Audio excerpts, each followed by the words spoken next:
Welcome back mga kaibon. So ngayon, tuturuan ko po kayo kung paano gawa ng sopol. So tara mga kaibon, samahan niyo po ako.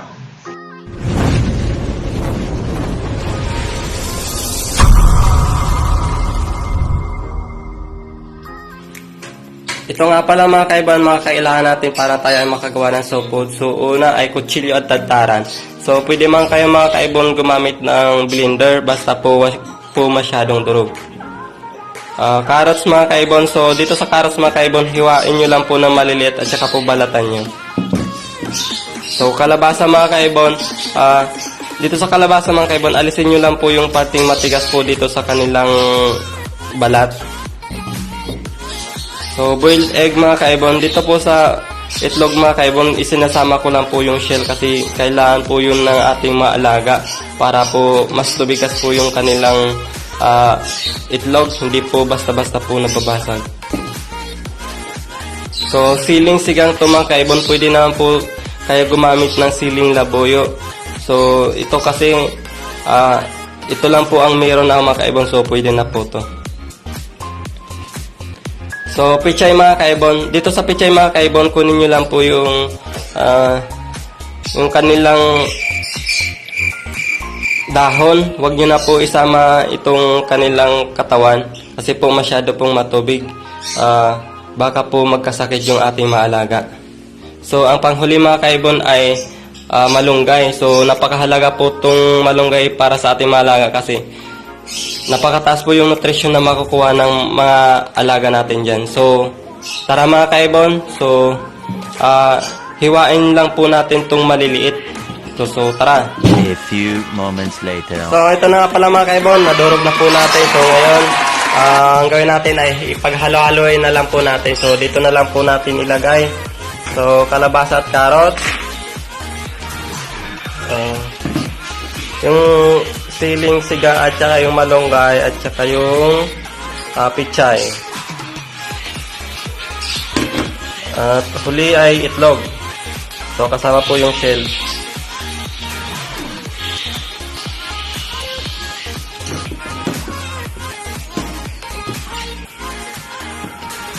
So ngayon kaibon ay i-mix na lang po natin to. So tara.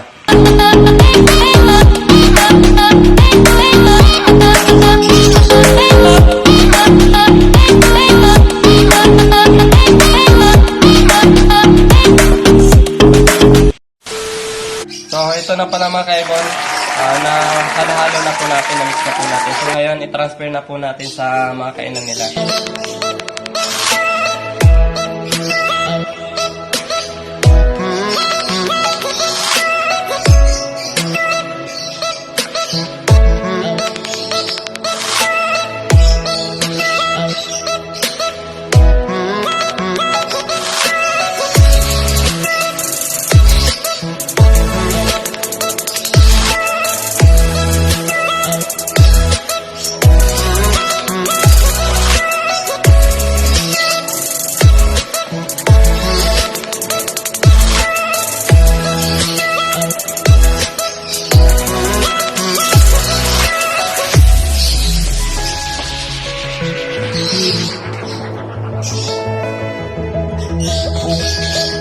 So ayun na mga kaibon, tapos na po natin na lagyan na po natin na mapagkain yung kanilang kainan. So ngayon ibibigay na po natin sa kanila, sa mga alaga natin.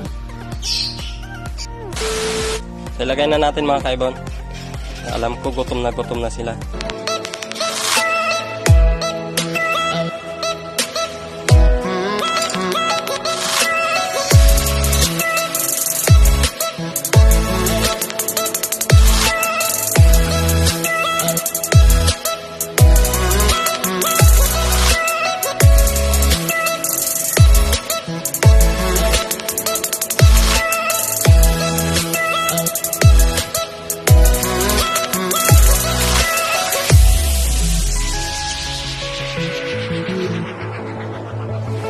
So dito mga kaibon, parakit po to. So bigyan po natin.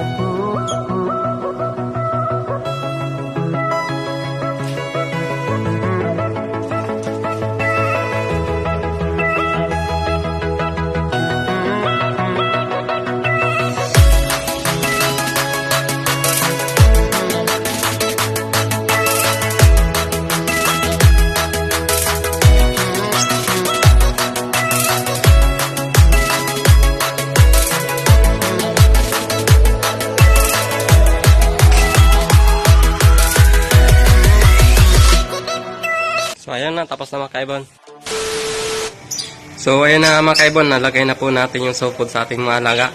So, maganda pala mga kaibon, tuwing umaga po tayo magbibigay ng mga gulay sa ating mga alaga kasi po gutom sila. Paano masabi?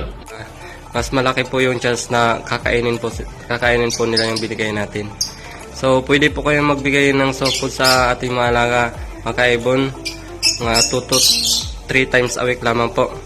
So, patagalin nyo lamang po yung gulay na binigay natin sa kanila hanggang lamang po 2 o 3 oras lamang po.